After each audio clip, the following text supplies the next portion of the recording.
Un gusto, mis hermanos, grandes bendiciones, mis hermanos a todos los que están aquí integrados, pues reciban un afectuoso y cordial saludo para toda la gente que ya está aquí integrada. Y bueno, vamos a continuar con nuestro estudio de doctrina básica y el tema que hoy vamos a ver se llama el pecado. Corresponde al tema 5. Tema 5 que es el pecado. Ya ahorita nos vamos a salir un poquito de lo que es el desarrollo histórico. Vimos varios aspectos en cuanto a la historia, la formación de la Biblia, los diferentes tipos de Biblia.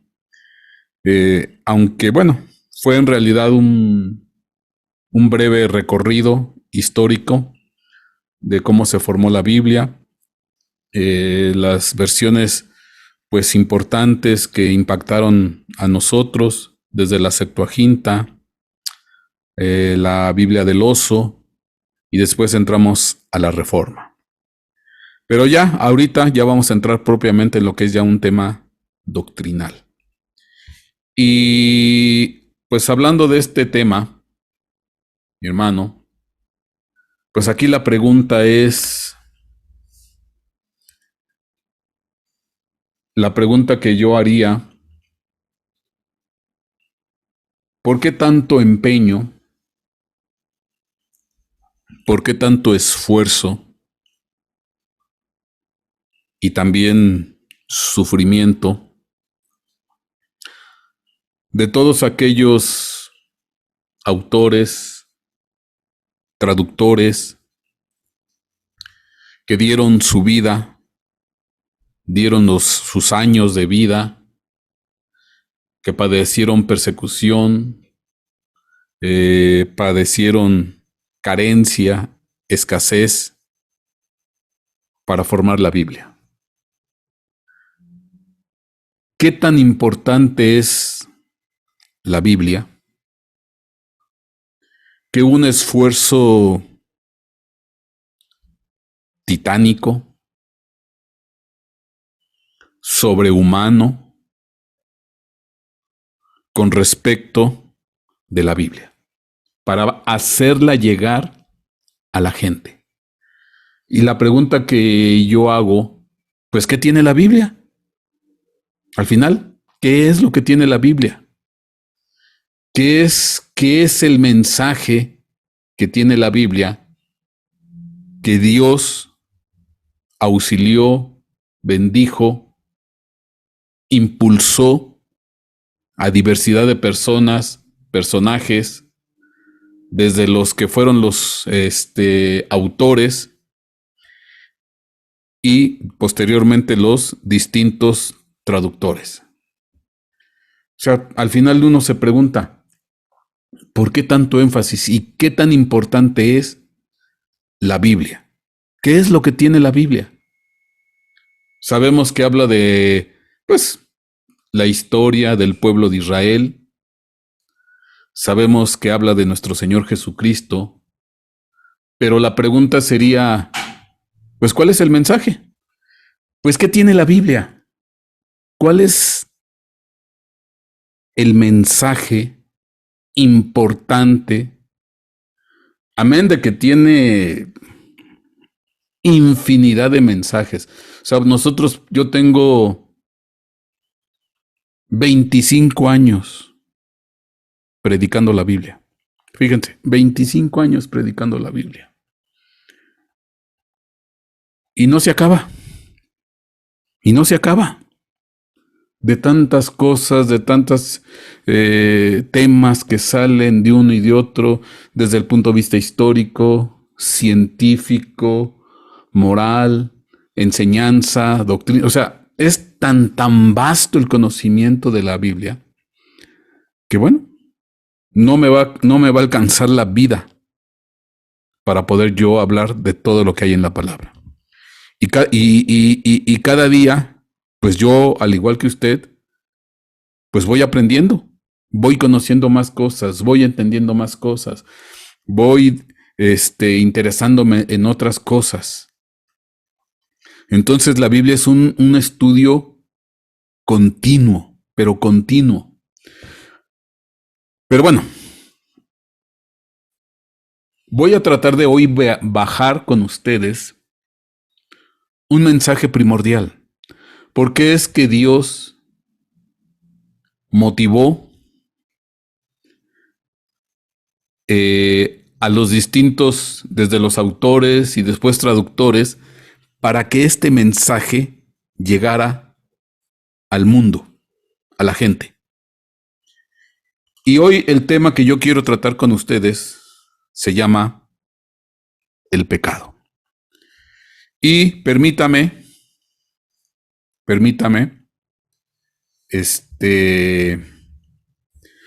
voy a hacer una pequeña introducción y ya después voy a hablar propiamente del pecado. Dice Éxodo capítulo 25, versículo 8. Y que hagan un santuario para mí, para que yo habite entre ellos. Conforme a todo lo que te voy a mostrar, conforme al diseño del tabernáculo y al diseño de todo su mobiliario, lo haréis. Bueno, cuando el pueblo de Israel estuvo viajando en el desierto 40 años, es interesante porque en esos 40 años, pues de alguna manera, Dios dio indicaciones de que hicieran un templo, un tabernáculo. Lo que usted está viendo aquí en pantalla, pues es propiamente el tabernáculo. Aquí, donde estoy señalando en rojo, pues es esta, vamos a decir, una especie de tienda de campaña, algo así, sencillo, simple, y lo que está afuera, pues es el famoso atrio. Ajá, ahí está. Que estaba rodeado por estas cortinas de lino torcido. Ahí estaba. Y alrededor, pues estaba, pues todo el pueblo. Entonces, de alguna manera es el tabernáculo. Lo que se conoce como el tabernáculo. Ajá. ¿Por qué? Porque era el punto de reunión o punto de comunión para que el pueblo, las tribus, las 12 tribus, pues tuvieran una relación con Dios. Ajá. Se entiende que la presencia de Dios bajaba a este tabernáculo, y ya de ahí pues se manifestaba la presencia de Dios y se daban indicaciones al pueblo. Y esto fue durante 40 años en el desierto. Ahora, ¿qué tiene de interesante? ¿Qué es lo que implica esto? Bueno, ya haciendo un acercamiento al tabernáculo, algún acercamiento al tabernáculo, aquí usted ve, pues tiene sin fin de características, muchas características, y cada una de estas características, porque fueron las órdenes que Dios dio de cómo Él quería que hicieran este tabernáculo, esta, valga la expresión, tienda de campaña, digo, por darle un nombre sencillo, coloquial, pues tenía muchas características, que si tenía que tener ¿cómo se llama? 4 cubiertas. Aquí usted ve 1, 2, 3, 4 cubiertas, que si tenía que tener 5 columnas al frente, las medidas de las cortinas, el mobiliario, por ejemplo, aquí el candelabro, una mesa que contenía unos panes, un altar del incienso, etcétera, etcétera. Ajá. Entonces tenía diversos utensilios, diversos aspectos, y todo tiene un significado, todo tiene un simbolismo. Ahora, pero había algo muy especial dentro de este tabernáculo. Voy a dar otra vista, desde otro punto de vista. Aquí está. ¿Y qué es lo que usted ve aquí? Bueno, dentro de las muchas cosas que tenía el tabernáculo, había un velo en la parte interior. De hecho, si yo en esta parte de aquí le enseño el velo, esto que se ve aquí, donde se está haciendo el recuadro, ahí se ve ese velo. Ahora, ya en esta otra imagen, bueno, se ve aparentemente ya con un poquito más de detalle ese velo, que hacía una separación entre lo que le llamaban el lugar santo, el lugar santísimo, donde estaba la famosa Arca del Pacto, y el lugar santo, donde estaba un candelabro, donde estaba ¿cómo se llama? La mesa que tenía unos panes y un altar donde se quemaba incienso. Bueno, esto que usted ve aquí en azul es un velo. Y vamos a leer aquí, Éxodo 26:30. Entonces levantarás el tabernáculo según el plan que te ha sido mostrado en el monte. Harás además un velo de tela azul, púrpura y escarlata y de lino fino torcido, y será hecho con querubines de hábil artífice. Entonces, fíjese qué interesante, porque dentro de las características, aquí usted ve, por ejemplo, dice, lo vas a hacer con querubines. Este es un querubín, este es otro querubín, ahí donde están las flechitas azules. Dice, lo vas a hacer con esas características que va a tener querubines y va a ser de tela azul. Ahora, ¿por qué es interesante? ¿Por qué es interesante? Porque esto tiene una enseñanza, tiene un porqué. Nada es hecho de alguna manera así simplemente por estética. Todo tiene un simbolismo, todo tiene un significado. Bueno, lo que sí es cierto,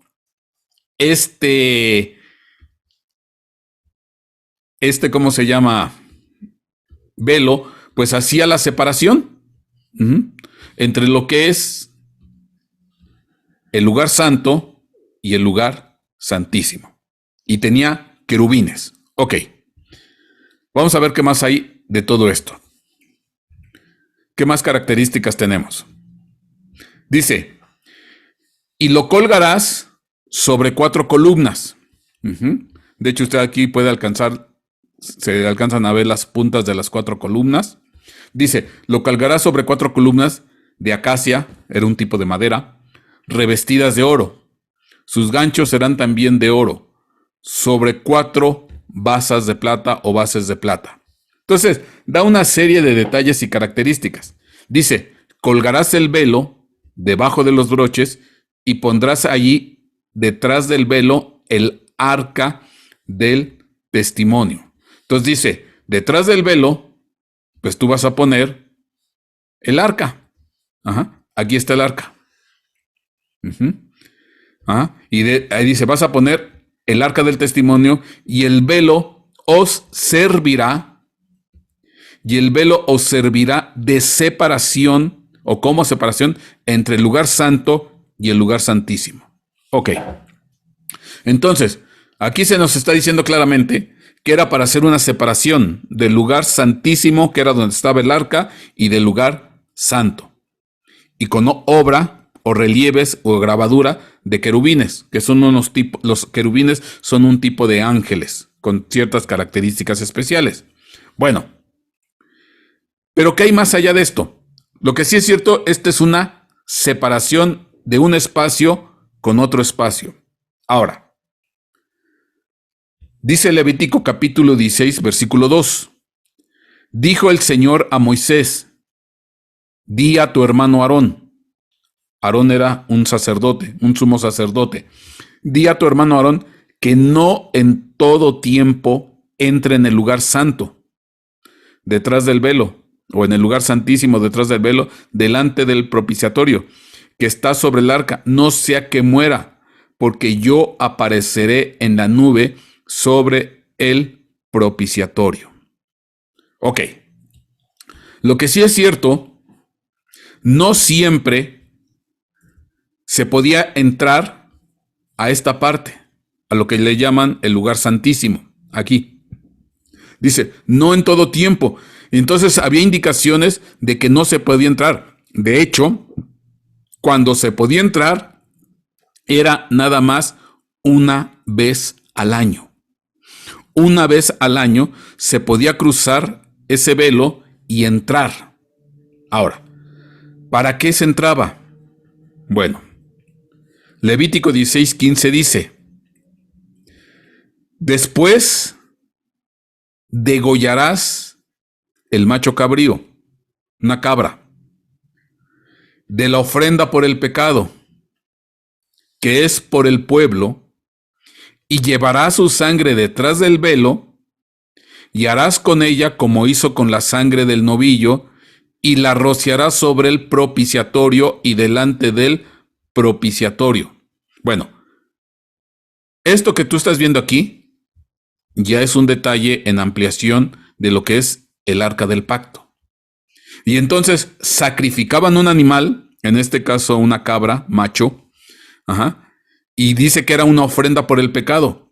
Y la sangre la derramaban sobre lo que es, dice aquí, el propiciatorio. ¿Qué es el propiciatorio? Bueno, al final el propiciatorio es la tapa, valga la expresión, que ahora sí cubría a lo que es el arca del pacto. Al final esta arca era como una especie de baúl, como una especie de cajón, y tenía esta tapa que se le conoce como el propiciatorio. Y sobre este propiciatorio había 2 querubines, como lo ves aquí. Y entonces, una vez al año, ¿qué es lo que hacían? Entraba el sumo sacerdote con la sangre de un animal en sacrificio y vertía la sangre sobre la tapa. Aquí lo estás viendo. Y dice aquí, bueno, voy a leer: degollarás el macho cabrío de la ofrenda por el pecado, que es por el pueblo, y llevarás su sangre detrás del velo, y harás con ella como hizo con la sangre del novillo, y la rociarás sobre el propiciatorio y delante del propiciatorio. Hará pues expiación por el lugar santo a causa de las impurezas de los hijos de Israel y a causa de sus transgresiones por todos sus pecados. Dice, harás pues expiación. La palabra expiación significa cubrir, o dicho de otra manera, un poco más coloquial, tapar, cubrir o tapar, envolver, de tal manera que no se vea. Entonces, ¿qué quiere decir? Que la expiación era cubrir o tapar. ¿Qué? ¿Qué es lo que se tenía que cubrir o qué es lo que se tenía que tapar?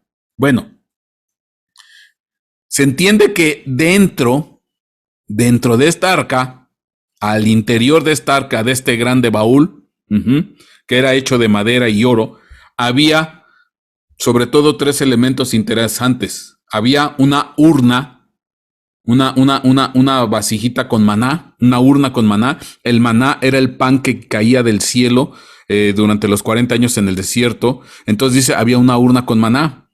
Estaba también una vara que reverdeció, una vara de almendro que reverdeció, y también estaban las tablas de la ley. Bueno, todo eso tiene una explicación, tiene un porqué, tiene un sentido. Pero al final, esas 3 cosas que estaban dentro de esta arca, de este baúl especial, perdóneme la expresión, representaban el pecado del hombre. ¿Por qué? Porque representaban lo que el pueblo rechazó de parte de Dios. Por ejemplo, cuando Dios mandó el maná, que lo mandaba todos los días, Dios mandaba ese maná para que cayera en el desierto durante los 40 años en el desierto, llegó un momento en que el pueblo de Israel dijo, estamos hartos de este alimento miserable. Entonces, imagínense, ese pan que mandaba que mandaba Dios desde el mismísimo cielo, llegó un momento en que el pueblo dijo, ya estamos hartos de este alimento miserable, de este pan miserable. Entonces, de alguna manera, rechazaron la provisión del alimento o la provisión material de Dios.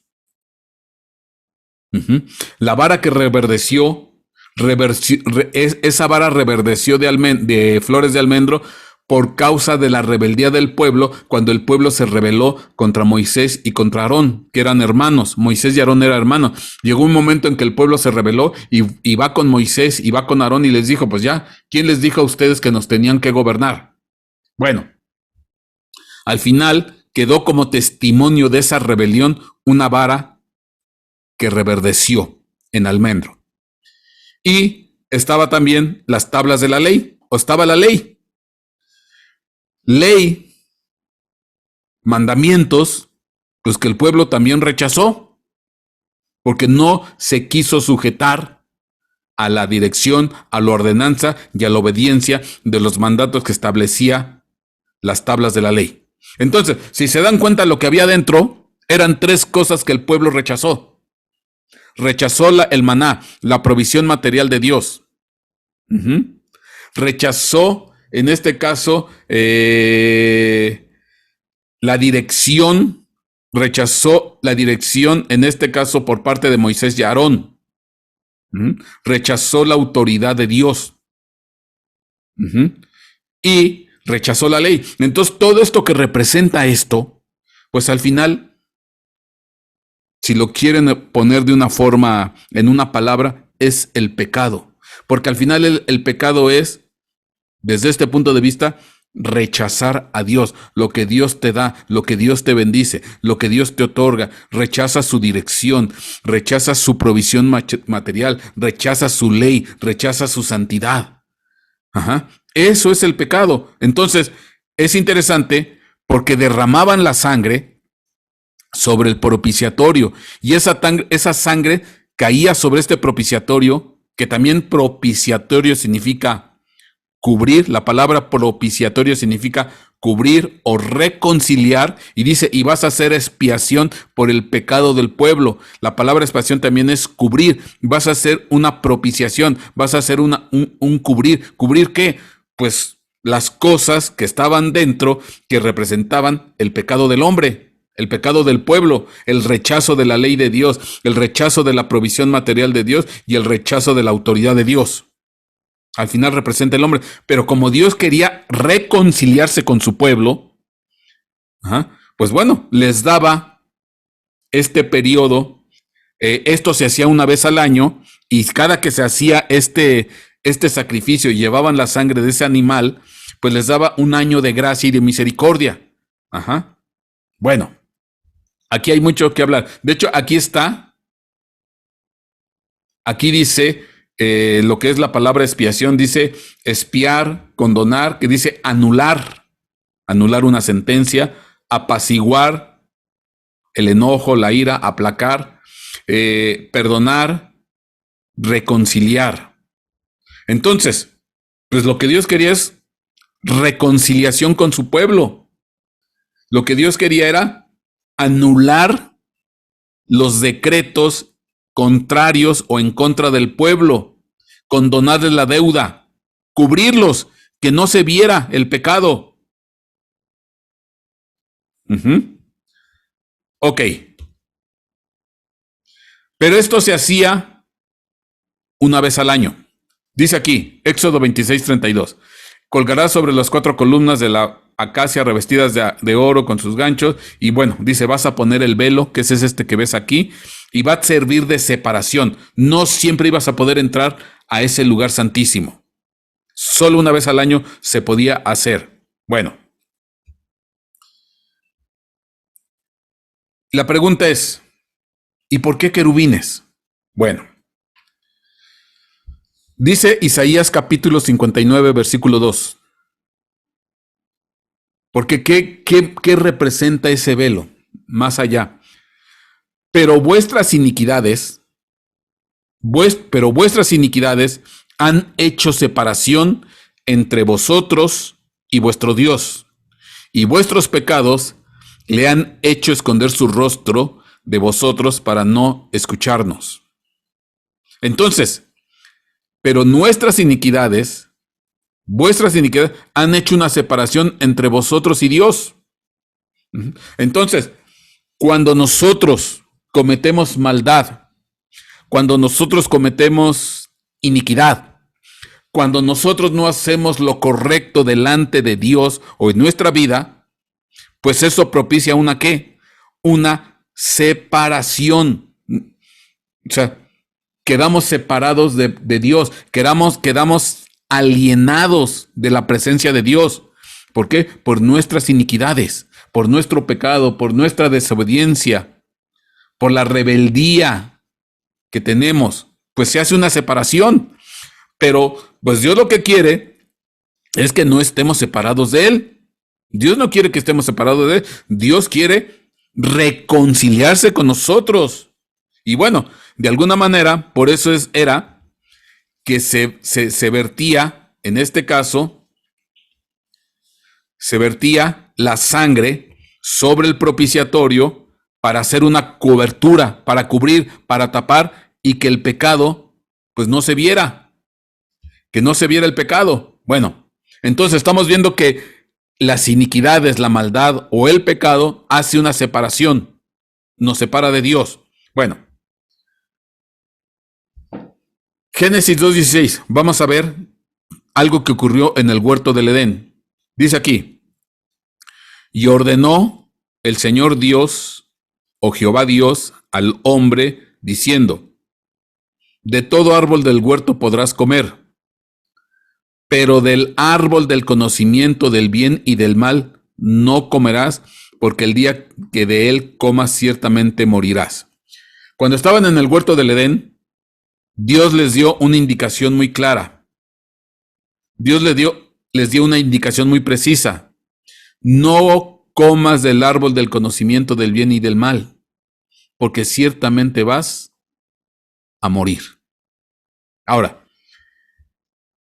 y bueno, para los que recuerdan la historia, pues al final, primero Eva y después Adán comieron de ese árbol. Vino la serpiente, sedujo a Eva y después a Adán y los dijo, no, pues coman del árbol, porque van a ser como los dioses. Y bueno, ellos al comer del árbol entraron en desobediencia, desobedecieron lo que Dios les había dicho que no hicieran, que no comieran de ese árbol. Bueno, entonces hubo una consecuencia, hubo una muerte. ¿Y en qué consistió la muerte? Génesis capítulo 3, versículo 24 más adelante dice, expulsó pues al hombre y al oriente del huerto del Edén, puso querubines y una espada encendida que giraba en todas direcciones para guardar el camino del árbol de la vida. La consecuencia de la desobediencia, de la transgresión que cometió el hombre, es que fuera expulsado del paraíso. Lo sacaron del paraíso. Y dice que ponen a la puerta o a la entrada del paraíso, ponen querubines con una espada encendida que giraba en todas direcciones. Dice, ponen querubines. Ahora, los querubines son un tipo de ángel. Ahora, tú recuerdas, si nos vamos al velo de azul, dice, harás además un velo de tela azul, púrpura y escarlata, de lino fino torcido, y será hecho con querubines, obra de hábil artífice. En este velo azul había ¿qué? Querubines. Ahora, ¿qué pusieron en el huerto, a la entrada del huerto? Querubines, para impedir la entrada al paraíso, al huerto del Edén. Entonces, ¿y esto por qué es interesante? Porque si nos vamos al velo, pues el velo, como yo te leí, dice, no siempre vas a poder entrar. No siempre vas a poder entrar. Y nada más entraba una sola vez al año, pero se tenía que hacer un sacrificio de un animal, de un macho cabrío, una cabra, macho, y la sangre la tenían que rodear, o la sangre la tenían que vertir sobre el arca del pacto, para hacer expiación, para cubrir el pecado. Entonces, lo que yo te pretendo decir es que cuando el sacerdote llegaba delante del velo azul de púrpura y carmesí y veía esos querubines, pues es obvio que de alguna manera representa algo similar a los querubines que pusieron en el huerto del Edén para que no entraran al paraíso, al huerto del Edén, porque ahí en el paraíso, en el huerto del Edén, se entiende que había una comunión perfecta con Dios.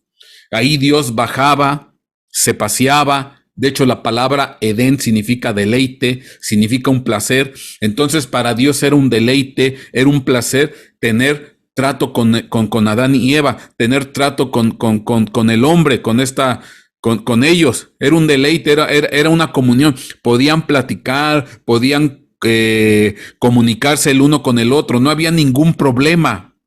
Pero desafortunadamente, por cuanto fue la desobediencia, por cuanto llegó la desobediencia, pues bueno, comieron del árbol que no tenían que comer y fueron expulsados. Y la Escritura dice, cuando comas de ese árbol vas a morir. Y ellos no murieron inmediatamente. De hecho, si mal no me recuerdo, Adán llegó a la edad de 930 años.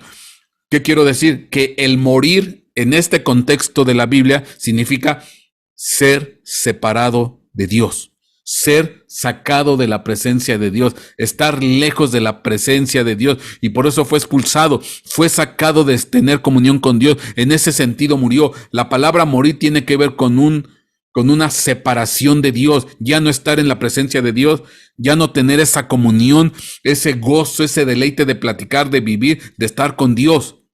O sea, Adán y Eva murieron, fueron separados. Y ahí hay unos querubines que si ellos hubieran querido volver a entrar al huerto del Edén, no iban a poder.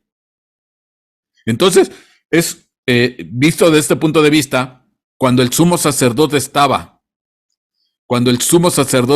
frente al velo del lugar santísimo, que dividía el lugar santo del lugar santísimo, lo que estaba detrás del velo era el arca del pacto, donde aquí se manifestaba la presencia de Dios. Y entonces estos querubines, pues de alguna manera, era como una especie de recordatorio, o a manera similar de lo que ocurrió en el huerto del Edén, de que no podían entrar. Y la única manera de poder entrar es a través de ¿qué? Pues de un sacrificio. Ahora, tal vez ya vas a ir entendiendo un poquito, porque la única manera de poder entrar otra vez a la presencia de Dios es a través de un sacrificio. El sacrificio que hizo nuestro Señor Jesucristo en la cruz del Calvario. Es la única manera de poder volver a recuperar el Edén, el entrar en comunión con Dios, el entrar a la presencia de Dios a través del sacrificio que hizo nuestro Señor Jesucristo, a semejanza del animal que sacrificaban y que derramaba su sangre sobre el arca del pacto para tapar lo que representaba el pecado del hombre. Entonces nuestro Señor Jesucristo en la cruz murió por nosotros, su sangre se derramó y todo aquel que viene a ese sacrificio pues queda cubierto espiritualmente hablando con esa sangre. Y entonces ya el pecado no se ve, el pecado ya no se nota, está cubierto. Por lo menos Dios ya no lo ve. Lo que ve Dios es la sangre del Cordero, de su Hijo amado. Bueno, seguimos. Porque pasó algo muy interesante. Dice aquí Romanos, la carta a los Romanos capítulo 6, versículo 23. ¿Cuáles son las consecuencias del pecado? Cuando uno peca. Dice, porque la paga del pecado es muerte.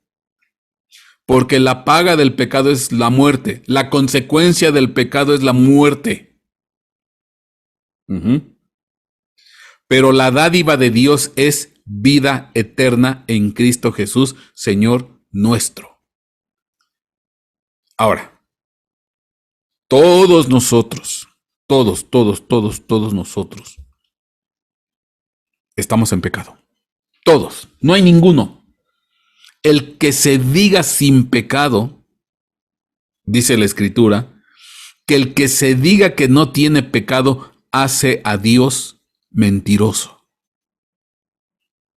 Todos hemos pecado, bien o mal, pecado grande o pecado chiquito, que en realidad no hay pecado grande ni pecado chiquito. El pecado es pecado, grande o chiquito.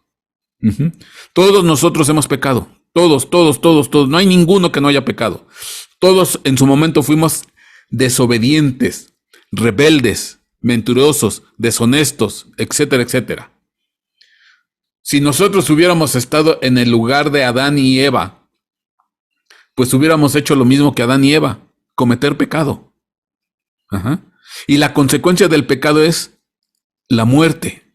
Ahora, hablando del velo, cuando muere nuestro Señor Jesucristo pasó algo bien impresionante. Mateo capítulo 27, versículo 50 dice: entonces Jesús, clamando otra vez a gran voz, exhaló el Espíritu, entregó el Espíritu. Y he aquí, el velo del templo se rasgó en dos de arriba abajo, y la tierra tembló y las rocas se partieron. Cuando muere nuestro Señor Jesucristo en la cruz del Calvario, ya hablando del templo que estaba en Jerusalén, que igual también tenía su lugar santo y su lugar santísimo, y que también tenía su velo, dice que el velo se rasgó, se rompió ese velo. Cuando nuestro Señor Jesucristo muere, se rompe el velo, se rasga el velo, se rasga en dos. Y después dice en Hebreos capítulo 10, versículo 19, dice ahí: entonces, hermanos, puesto que tenemos confianza para entrar al lugar santísimo por la sangre de Jesús, por un camino nuevo y vivo que Él inauguró para nosotros, por medio del velo, es decir, su carne. El velo, este velo que estamos hablando, es representación de la carne o del cuerpo de nuestro Señor Jesucristo. Este velo es representación de la carne o del cuerpo de nuestro Señor Jesucristo. Entonces, ¿qué quiere decir que el velo se haya rasgado? Hubo un sacrificio. Cuando se hace el sacrificio de nuestro Señor Jesucristo, el velo o el cuerpo de nuestro Señor Jesucristo fue rasgado, fue sacrificado. Ese velo fue sacrificado. Aquí tú lo ves. Fue molido, fue maltratado, fue golpeado, fue torturado con látigo, con esto, con un montón de cosas. Y entonces, esa muerte representa el velo que se rasgó, y el velo que se rasga es a semejanza de su cuerpo, de su carne. ¿Y eso para qué? Para que pudiéramos entrar a la presencia de Dios, para que pudiéramos entrar al lugar santísimo, a tener la comunión con Dios, lo que el hombre perdió cuando estaba en el huerto del Edén. Tenía comunión con Dios, platicaba con Dios, convivía con Dios, disfrutaba con Dios, comía con Dios, pero eso se perdió por causa del pecado, por causa de la desobediencia del hombre. Y la única manera de entrar otra vez, pues es a través de un sacrificio. ¿Por qué? Porque nuestro Señor Jesucristo se hizo pecado. Nuestro Señor Jesucristo tomó el pecado de todos y cada uno de nosotros. Desde que nacemos hasta que morimos, Él fue hecho pecado por nosotros. Y dice, como por cuanto Él se hizo pecado por nosotros, más adelante lo dice segunda carta a los Corintios capítulo 5 versículo 21, al que no conoció pecado, lo hizo pecado por nosotros, para que fuéramos hechos justicia de Dios en Él. Él que no era pecador, Él que no tenía pecado, Él que no conoció pecado, pues se hizo pecado. ¿Y cuál es la consecuencia del pecado? Pues la paga del pecado es la muerte. Y entonces Él tuvo que morir por cuanto Él se volvió pecado. Pagó, la paga del pecado es muerte. ¿Y todo para qué? Para que nosotros no muriéramos, para que nosotros no fuéramos castigados, para que nosotros no fuéramos maldecidos. Dice, yo muero por ti en la cruz del Calvario, yo pago por ti. Yo soy ese animal o ese animalito a semejanza de esa cabra, que es sacrificada y su sangre cae. para hacer cobertura, para hacer expiación, para cubrir, para tapar tu pecado. Entonces rasga el velo y es cuando muere nuestro Señor Jesucristo. Y el que no tenía pecado, pues se hizo pecado. O sea, pagó por nuestros pecados. Pagó por nuestros pecados, por nuestras transgresiones, por nuestras rebeliones, por nuestras inmundicias.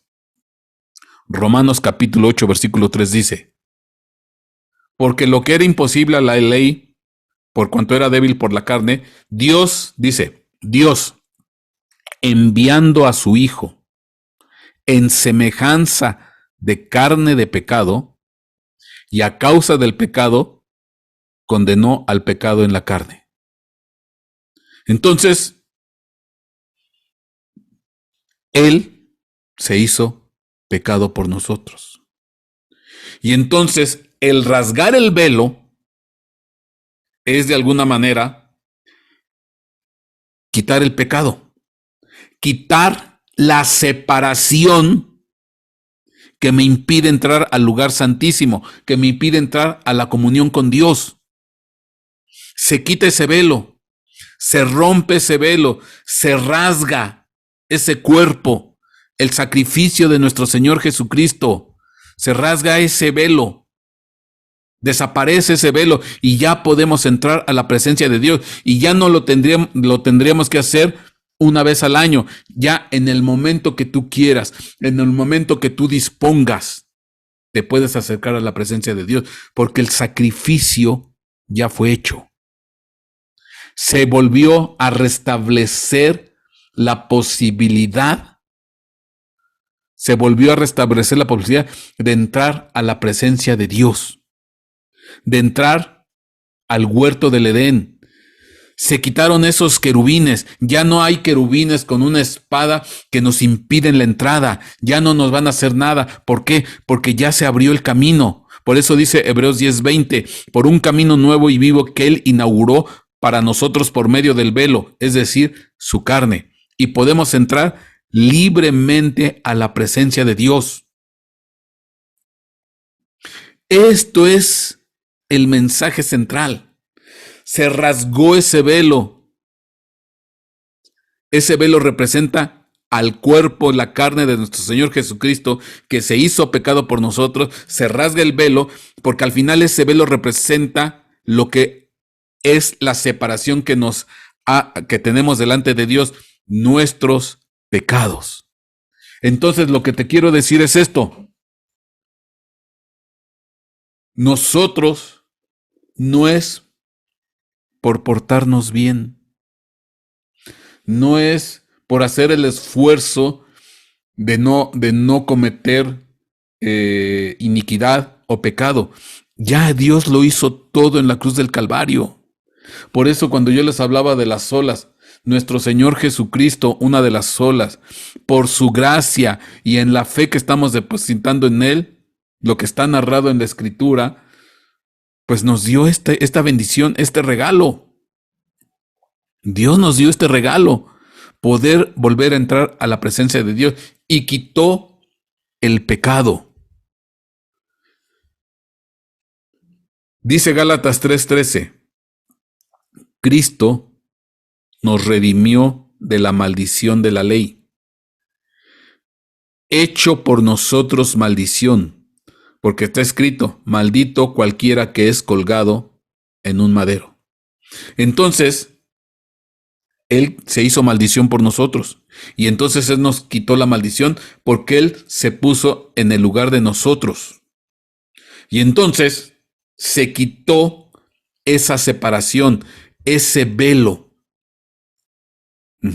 Obviamente que cuando entraba el sumo sacerdote una vez al año, pues ese era de alguna manera un antecedente de lo que iba a venir a futuro, porque a futuro iba a venir nuestro Señor Jesucristo a morir en la cruz, y cual velo iba a ser rasgado, iba a ser quitado, y entonces se podía entrar a la mismísima presencia de Dios, al arca del pacto. Entonces, fíjese qué precioso y qué hermoso. Es que, ¿qué es lo que nos separa de Dios? ¿Qué es lo que nos aleja de Dios? El pecado que tenemos. Pero Dios envía a su Hijo toma nuestros pecados, se hace pecado por nosotros, y entonces al hacerse pecado por nosotros, se rasga el velo, muere nuestro Señor Jesucristo en la cruz del Calvario, y entonces tenemos libre acceso a la presencia de Dios. Entonces la obra, el mérito es de nuestro Señor Jesucristo, no es de nosotros, no es de nosotros. Y en ese momento se hace una expiación, una cobertura de pecado. Ya no se ve el pecado. Y aquí quiero hacer claro en algo. La palabra expiación es cubrir, tapar. Entonces, nuestro pecado ha sido cubierto, ha sido tapado. Eso no quiere decir que no tengamos pecado. Claro que tenemos pecado, nada más que ya no se ve. Ya quedó cubierto, ya quedó tapado, ya quedó envuelto. Te lo pongo de otra manera. Es como que yo tuviera una infección en alguna parte de mi cuerpo, como que yo tuviera alguna infección, alguna, pues no sé, algún tipo de infección feo, pero por cuanto me pongo la ropa, pues no se ve la infección. O sea, me pongo mi camisa, mi pantalón, etcétera, etcétera, y la infección no se ve, no se nota. La tapa, la cubre lo que está arriba, que en este caso es mi ropa. Pues lo mismo, la infección es el pecado. La infección es la maldición, la injuria, la rebelión. Pero Dios no la ve, porque lo que ve es la sangre del Cordero, la sangre de su Hijo, la sangre derramada en la cruz del Calvario. Y ya no se ve el pecado. Y entonces cuando yo me acerco a Jesucristo y quiero caminar en una vida correcta delante de Dios, Dios me dice delante de mí, por cuanto la obra que hizo Jesucristo, mi Hijo, en la cruz del Calvario, para ti hay perdón de pecado y vida eterna. Y entonces empieza después un proceso, que es lo que vamos a estar viendo posteriormente, empieza un proceso en el cual no se ve mi pecado, pero empieza un proceso donde el pecado se tiene que sanar, se tiene que restaurar, tiene que haber una restauración, tiene que haber una regeneración, tiene que haber un cambio de vida.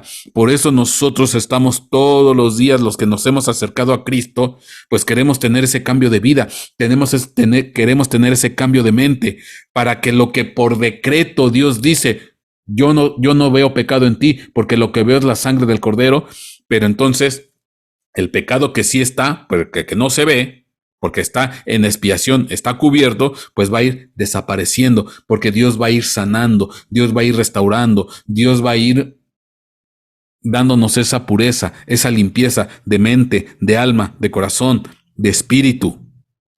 Y entonces, la separación que había, que es el pecado, pues fue quitado. Dios lo quitó con su sacrificio. Voy a recordar Isaías 59:2. Mas vuestras iniquidades han hecho división o separación entre vosotros y vuestro Dios, y vuestros pecados han hecho ocultar su rostro de nosotros para no oír. Y Efesios 2:14 dice, porque Él es nuestra paz. Él es nuestra paz, que de ambos hizo uno, derribando la pared intermedia de separación. Derribando la pared intermedia de separación. Entonces, esta pared es el pecado. Y esto es lo que nos separa de Dios. Y Cristo fue lo que derribó, lo que quitó en la cruz del Calvario. Entonces, esta pared se quita. Ahora, esta pared, que se llama pecado, tiene 4 características, las cuales no voy a tratar ahorita, las voy a tratar ya posteriormente, pero son 4 cosas que nos separan de Dios, donde se viene tipificado el pecado. Dice, el carácter de Dios, la deuda del pecado, el hombre esclavo de Satanás y la muerte espiritual. Ahorita eso no lo voy a desarrollar, después lo voy a desarrollar. Pero esta separación es el pecado y Dios quitó, Dios derribó esto con su sacrificio en la cruz del Calvario. Y ahora por eso toda la humanidad, cualquiera, se puede acercar a Dios. Ya no hay problema. El pecado fue quitado en la cruz del Calvario. Fue quitado. Ya, Dios dice, delante de mí ustedes ya no tienen pecado. Porque la sangre de Cristo quitó el pecado. Ahora, lo voy a explicar de una manera coloquial. Es la salvación de mi alma como un regalo que está en un escaparate. Imagínate que te vas a una tienda, a una zona de tiendas, y en esa zona de tiendas hay escaparates. Y pasando sobre uno de los tantos escaparates, ahí ves un regalo grandote, hermoso, precioso, y abajo hay un letrero que dice, se regala, gratis. Se regala, gratis. Muchos de los que pasan frente al escaparate, pues no lo van a creer. Van a pensar que es una campaña publicitaria o es algo y no lo van a creer. Ay, mira, ya no saben qué hacer para que uno entre a la tienda. Y no lo creen. No lo creen. Los menos,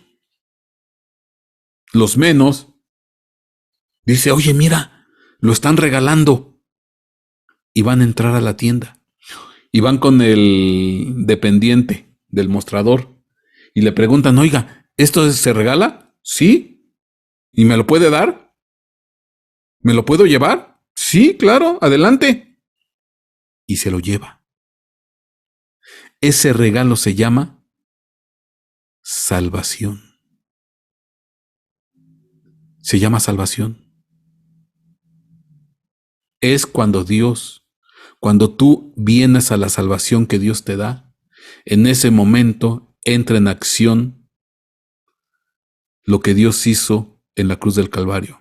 Porque dice ya, puedes tener acceso a la presencia de Dios, porque el pecado ya no está. El pecado ya fue derrotado en la cruz del Calvario. La pared de separación ya fue quitada. Por eso es que se te puede dar el regalo. Ya no es por tus méritos, ya no es por tus obras, sino es por la misericordia, por la bendita gracia de Dios que tú puedes entrar a la presencia de Dios. Es la bendita misericordia, sola gracia. Dice, ¿puedes venir a mí? Sin problema, sin dificultad. Ya Dios, Jesucristo lo hizo todo en esta cruz del Calvario. Ahora yo estoy en posibilidad de darte la salvación. Es un regalo gratis. No cuesta. Simplemente que vengas a mí y te acerques y lo recibas. Pero hay tanta gente que pasa por ese escaparate que se va de largo y no lo cree. No tiene fe. Hay pocos que lo creen, que tienen fe y dicen, oye, lo están regalando. Sí, lo estamos regalando. ¿Quieres la salvación? ¿Quieres el perdón de pecados? ¿Quieres la vida eterna? Aquí está. Estamos en posibilidades de dártelo, porque Cristo ya lo hizo todo en la cruz del Calvario. La obra redentora en la cruz del Calvario, Jesucristo ya la hizo y quitó la barrera de separación que habría entre Dios y los hombres. Lo único que hay que hacer es voltear a Dios, regresar a Dios, pedirle que nos dé el regalo de su salvación. Amén y amén. Quiero terminar con una oración y te quiero hacer una pregunta. Quiero hacerte una pregunta para todos los que están aquí. Yo sé que la mayoría ya son cristianos, que ya tienen tiempo en el Evangelio. Hay otros que tienen muy poquito tiempo, que pues apenas van conociendo, que están interesados en todo esto. Y si alguien si alguien siente en su corazón venir a la salvación, venir al perdón de Dios, venir a la vida eterna,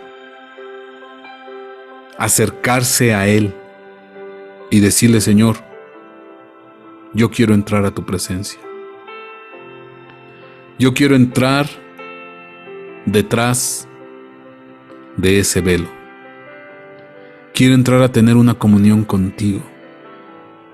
Quiero entrar a ese huerto del Edén, donde había deleite, donde había placer. Ya no quiero estar en rebelión. Ya no quiero estar en desobediencia. Quiero, Señor, venir a la cruz y aceptar este regalo que se llama la salvación. Tú moriste por mí en la cruz del Calvario, y a través de ese sacrificio has derribado el pecado de mi vida. Ahora tan solo es que vaya a tus pies, a la cruz, y reciba el regalo, por su gracia, por su misericordia, por su grande, grande amor. Si en tu corazón está recibir este regalo, ahí desde tu lugar, si lo sientes en tu corazón, hacer una oración. Ahí en el silencio de tu corazón, en el silencio de tu mente,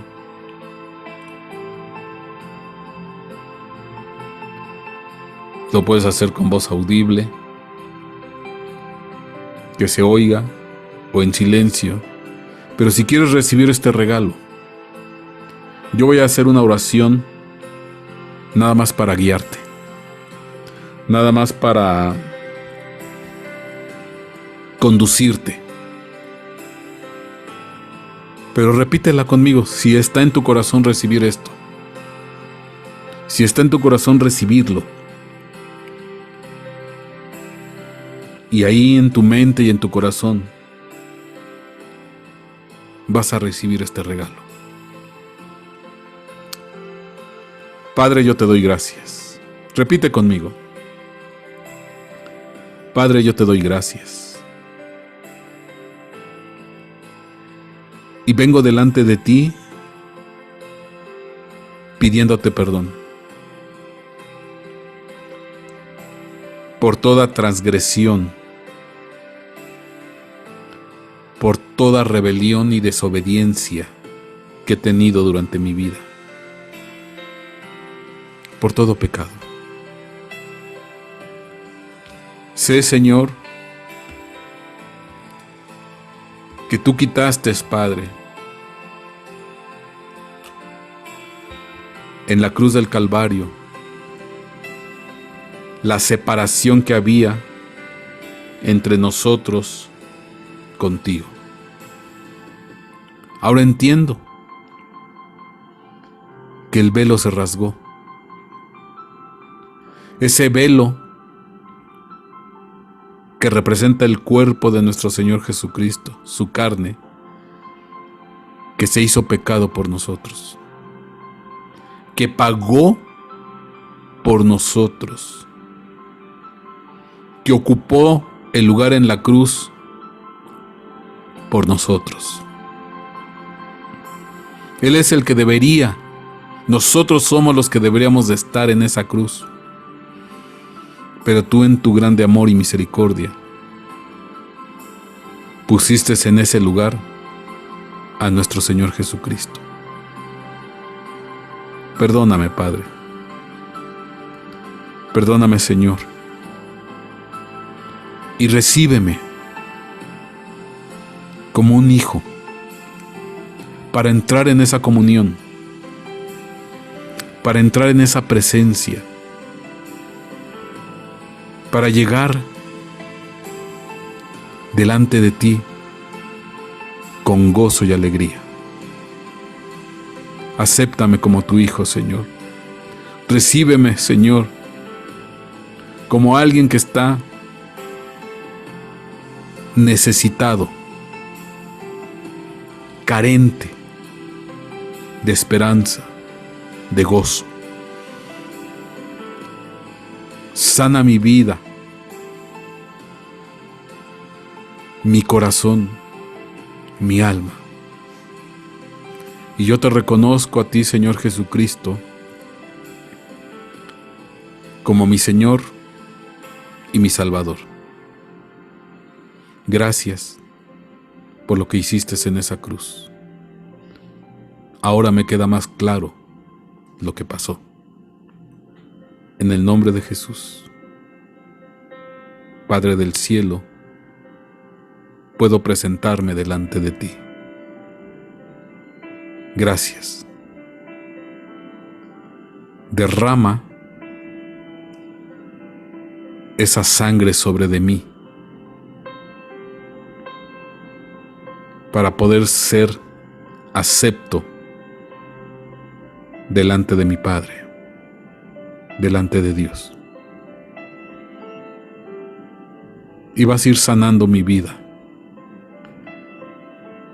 restaurando todo mi ser. Yo te recibo como Señor y Salvador de mi vida. Toda gloria y toda honra es para ti. Amén y amén.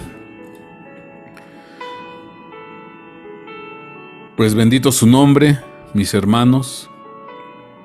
Déjeme, si alguien tiene alguna pregunta, voy a darle posibilidad de que pueda participar.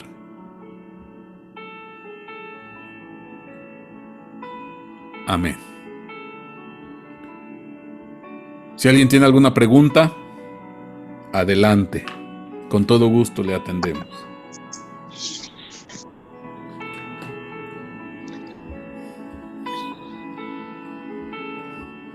Gracias a Dios y a usted, pastor. Bendiciones. Amén. Gracias, mi hermano Jorge. Pastor Javier Soria. Sí, mi hermano Gustavo.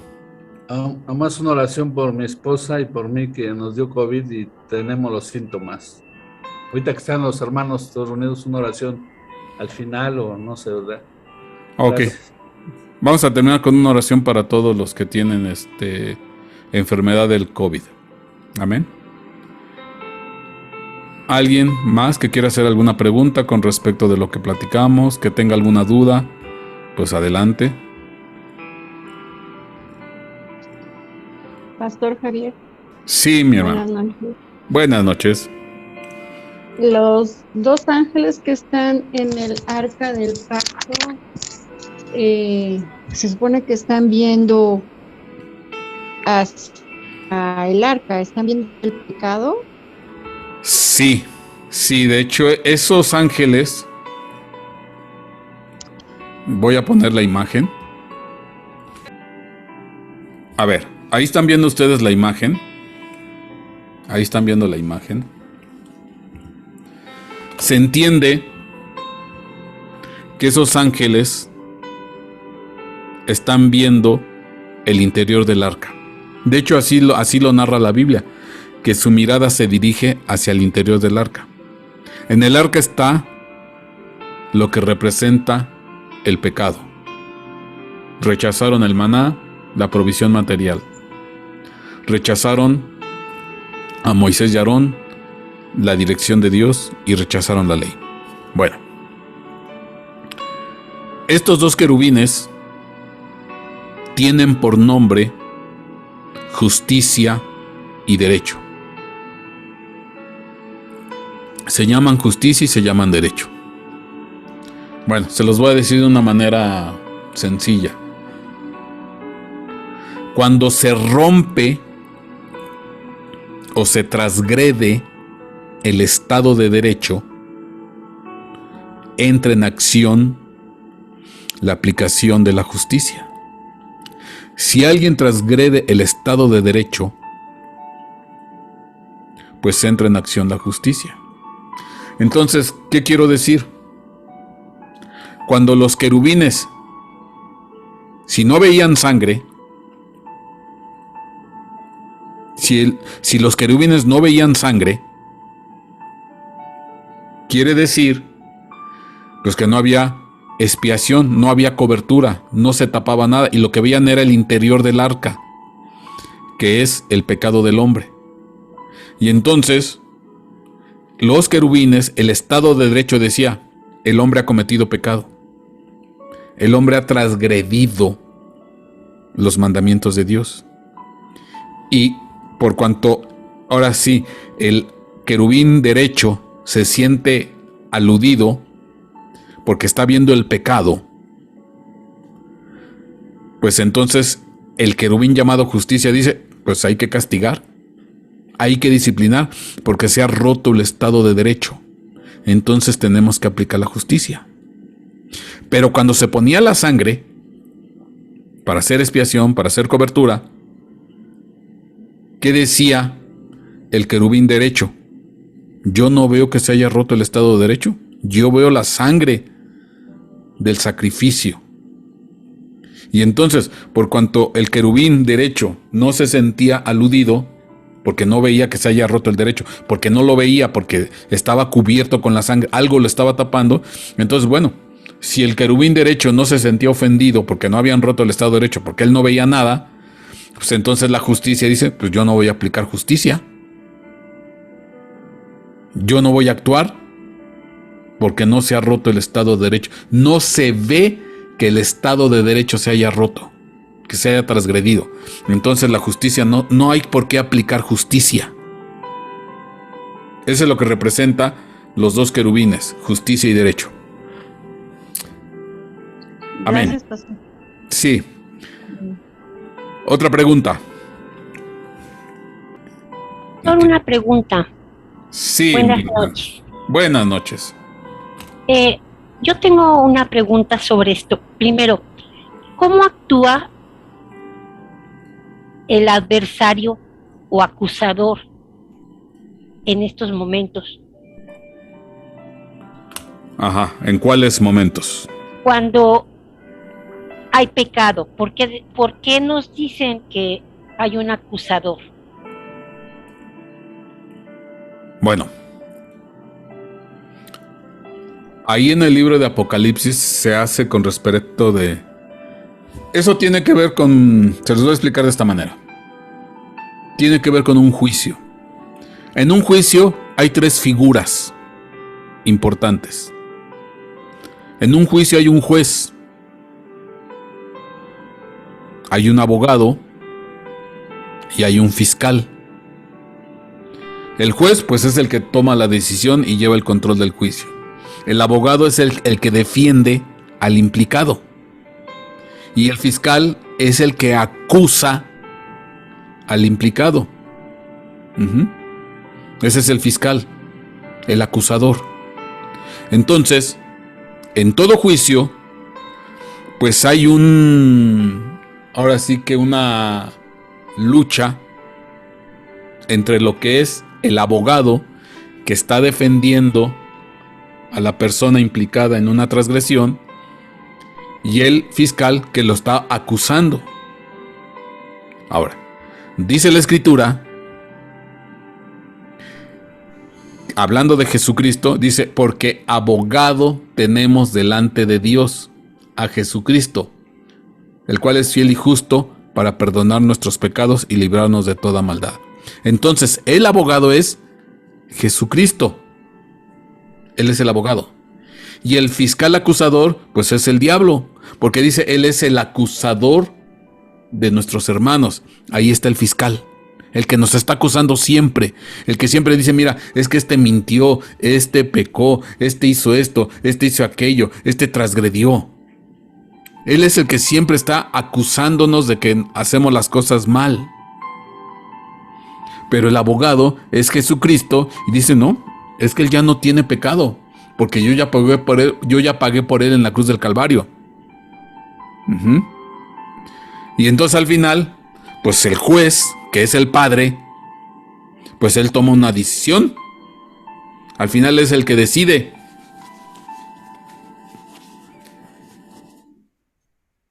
Y si en los que tenemos como abogado a Jesucristo, yo lo único que les puedo decir, que al día de hoy, nuestro Señor Jesucristo nunca ha perdido un caso.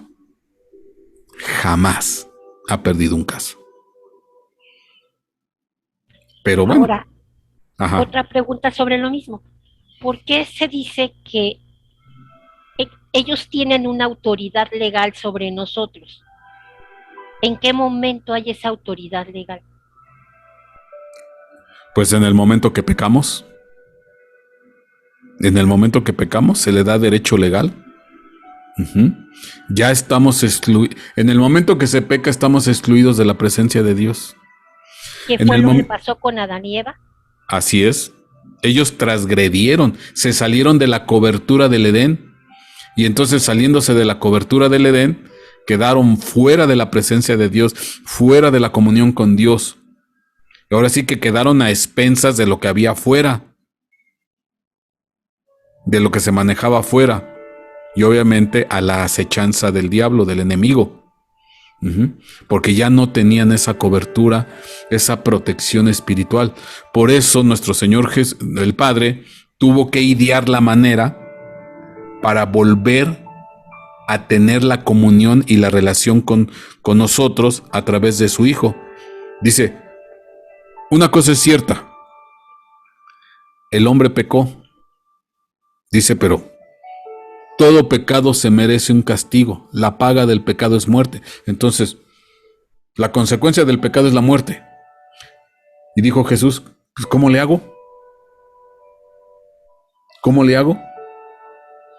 Porque estrictamente por cuanto pecaron, pues hay una consecuencia, es la muerte, es separarlos de mí. La muerte tiene que ver separarlos de mí. Pero yo quiero tenerlos, yo quiero estar con ellos. Yo quiero tener una relación con ellos. Entonces, ¿qué dijo? Pues Cristo Jesús se hace pecado por nosotros y Él pagó las consecuencias del pecado. Murió en la cruz del Calvario. Murió.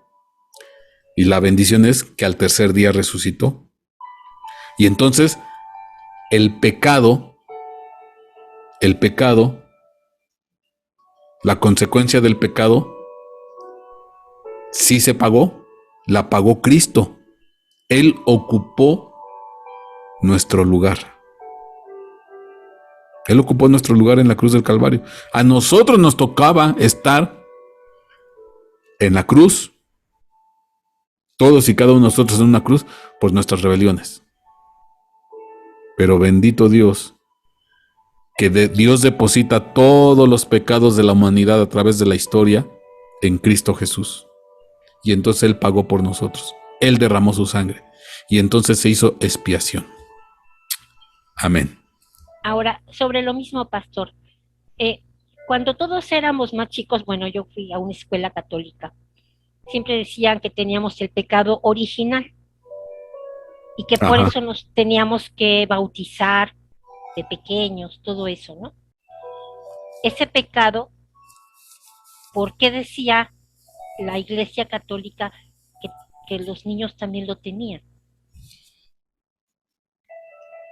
Porque a partir, bueno, es que hay que entender algo.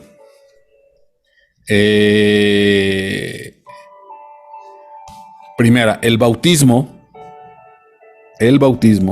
no quita el pecado. No lo quita. El bautismo no lo quita. Ujú. Lo que quitó el pecado fue el sacrificio de Cristo en la cruz del Calvario. Eso fue lo que quitó el pecado. Ya Dios, por cuanto vio que Cristo pagó por los pecados del hombre en la cruz, según lo que estaba establecido en la ley, que la paga del pecado es muerte, dice ya fue pagado las consecuencias del pecado. Ahora, el que quiera venir, pues que reciba esta salvación. El bautismo ya es un evento posterior, porque ya es una limpieza de nuestra persona a través de la obediencia. A ver, ¿qué es lo que ocurrió en el huerto del Edén? Pues desobedecieron. Simplemente, sencillamente, desobedecieron. ¿Qué es el bautismo?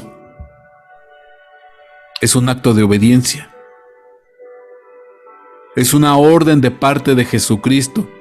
Y ya seáis discípulos y bautícenlos en el nombre del Padre, del Hijo y del Espíritu Santo.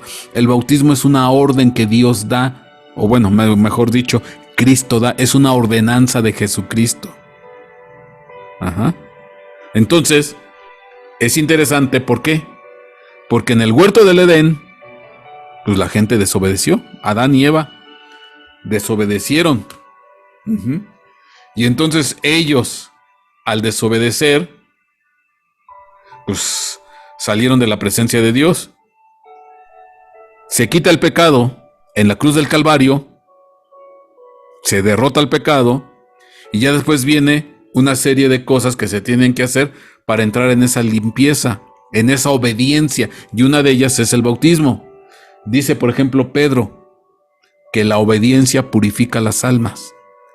Entonces, cuando yo soy obediente a Dios, a los principios de Dios, mi alma se va purificando, se va limpiando, se va sanando, porque la obediencia purifica mi alma. Entonces, vuelvo a recuperar otra vez lo que no hice en el huerto. En el huerto desobedecí, la humanidad desobedeció. Pues ya después, lo que tenemos es que recuperar, pues volver a ser obedientes a lo que Dios pide. Y uno de esos actos de obediencia, pues es el bautismo. Otro acto de obediencia es la Santa Cena. Amén.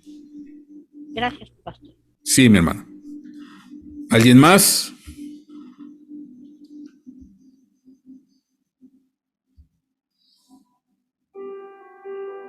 Ok. Veo que ya no. Pastor, Sí.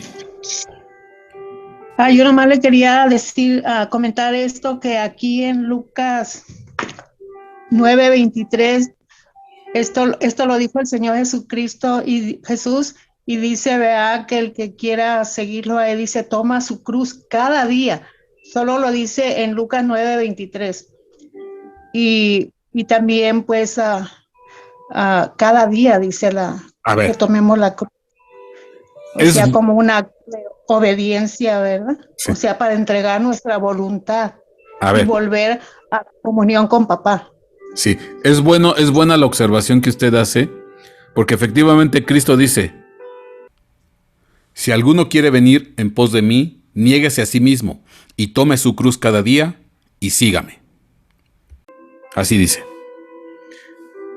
Y muchas veces se piensa o se malentiende que tomar la cruz representa vivir una vida de sufrimiento, vivir una vida de dolor, vivir una vida de sacrificio. Porque bueno, normalmente tenemos la imagen de un Cristo clavado en la cruz, pues que está sufriendo por todo lo que lo están maltratando. No, eso no es tomar la cruz. La cruz tiene dos maderos, un madero vertical y un madero horizontal. Eso es lo que tiene la cruz. La cruz tiene dos maderos. Y entonces esos dos maderos, el madero vertical y el madero horizontal, representan los dos grandes mandamientos que Dios dijo. Amarás a Dios por sobre todas las cosas, es el madero vertical. Y amarás a tu prójimo como a ti mismo, es el madero horizontal. Entonces, los dos grandes maderos es amar a Dios sobre todas las cosas y amar a tu prójimo como a ti mismo. Entonces, llevar la cruz todos los días, no es que lleve la cruz de dolor, de sufrimiento, de sacrificio, de tortura, y no. Llevar la cruz todos los días es amar a Dios sobre todas las cosas, todos los días, y amar a mi prójimo todos los días. Y dice Cristo, con esto cumples la ley y los profetas. Estos dos grandes mandamientos, amar a Dios y amar a tu prójimo. Y eso estás llevando a la cruz. Es algo precioso. Amén. De hecho, les he enseñado a todos ustedes, hay un poema hermoso de León Felipe. Se los voy a leer, porque es un poema precioso, maravilloso. Es un poema de León Felipe que se llama Cruz Sencilla. Ahorita déjenme aquí buscarlo rápidamente. Y van a ver de qué manera tan preciosa y maravillosa León Felipe expresó lo que les estoy diciendo. Fíjense, les voy a leer el poema. Está precioso, es hermoso este poema. Dice aquí: hazme una cruz sencilla, carpintero, sin añadidos ni ornamentos, que se vean desnudos los maderos, desnudos y decididamente rectos, los brazos en abrazo hacia la tierra, el ástil disparándose a los cielos. Que no haya un solo adorno que distraiga este gesto, este elemento humano de los dos mandamientos. Sencilla, más sencilla, hazme una cruz sencilla, carpintero. Precioso. Qué lindo, amén. Lo pueden buscar ahí en internet, se llama Cruz Sencilla de León Felipe. Ok, preguntas. Si no, nos vamos.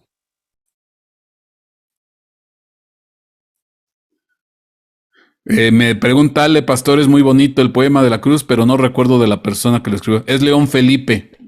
León Felipe. Yo que le escribo y usted que lo dice. Gracias, pastor. Ándale, Ale. Ok. Hay una manito levantada de Paul, Taipei.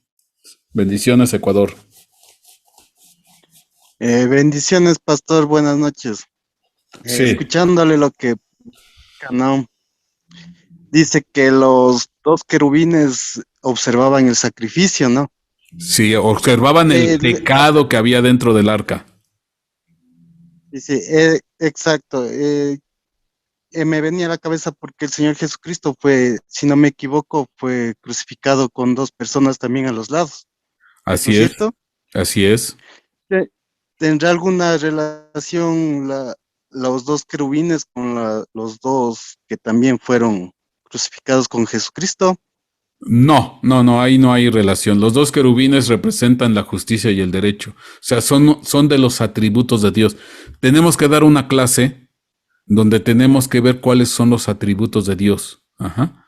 Hay justicia, hay derecho, hay omnisciencia, o sea, hay varias cosas que representan a Dios dentro de sus atributos. Pero sí, es curioso que en la cruz pues estaban al lado estos dos ladrones. Que por cierto, uno se enoja y le dice, no, pues le dice a Jesucristo, sánate, pues si eres Dios y sáname. Y el otro sí, en una actitud de arrepentimiento, dice, le regaña y dice, ¿qué tienes con él? Él no ha pecado, pero pues tú y yo sí estamos aquí porque nos lo merecemos. Amén. Mi hermana Ginette Ya, Torres, veo la mano pastor. levantada. Será. Sí, Buenos días, buenos días, buenas noches a todos y buenas noches, pastor. Pastor, yo tengo una pregunta. sí. Los ángeles que aparecen ahí, o que su mesa dice que son querubines, ¿siempre son ellos? ¿O hay más ángeles? O bueno, no sé si hay Ah, como no, no, algún no. Hay dentro de la, escalafón o bueno, no sé. hay ángeles, arcángeles, querubines, serafines. O sea, hay distintas características que representan a estos seres especiales. Hay varios, hay varios, hay varios. Ajá. Sí, Pastor, ¿y por qué tienen que ser ellos? O sea, ¿por qué los querubines y por qué no otros? Bueno. Si yo les describo a los querubines conforme lo narra la Biblia, si yo les describo a los querubines, dicen que tiene cara de hombre. Los querubines son especiales, son preciosos, pero raros para nosotros, porque dicen que tienen 4 caras. Cara de hombre, cara de león, cara de becerro y cara de águila. Hombre, león, becerro y águila. ¿Y por qué es interesante? Porque cuando nos vamos a los evangelios, son 4 evangelios. Mateo, Marcos, Lucas y Juan. Y cada característica de un querubín, Mateo viene representado en el león, Lucas viene representado en el hombre, Juan viene representado en el águila y Marcos viene representado en el otro que queda, que es becerro. Entonces representan de alguna manera los 4 evangelios. ¿Y qué son los 4 evangelios?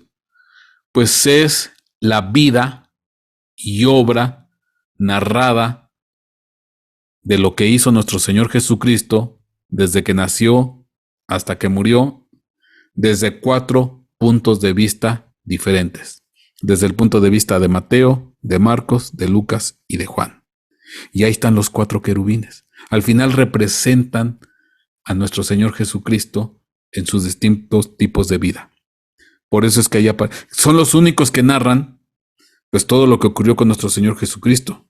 Su sacrificio, su caminar en la tierra. Ahí están, en Mateo, Marcos, Lucas y Juan. Por eso, mis hermanos, cuando ustedes van a empezar a leer la Biblia, lo que yo les recomiendo, pues lean Mateo, Marcos, Lucas y Juan, porque es la vida de Cristo. Es conocer la vida de Cristo, lo que hizo Cristo, lo que vivió Cristo. Entonces ustedes tienen que empezar con Mateo, Marcos, Lucas y Juan, porque son los evangelios. Ya después, si quieren, ya se irán viendo a los otros libros, pero hay que empezar con los evangelios, porque es Cristo, es la vida de Cristo, el caminar de Cristo, su nacimiento, su infancia, sus milagros, sus prodigios, su muerte, su resurrección. Ahí están en los evangelios. Amén. Y amén.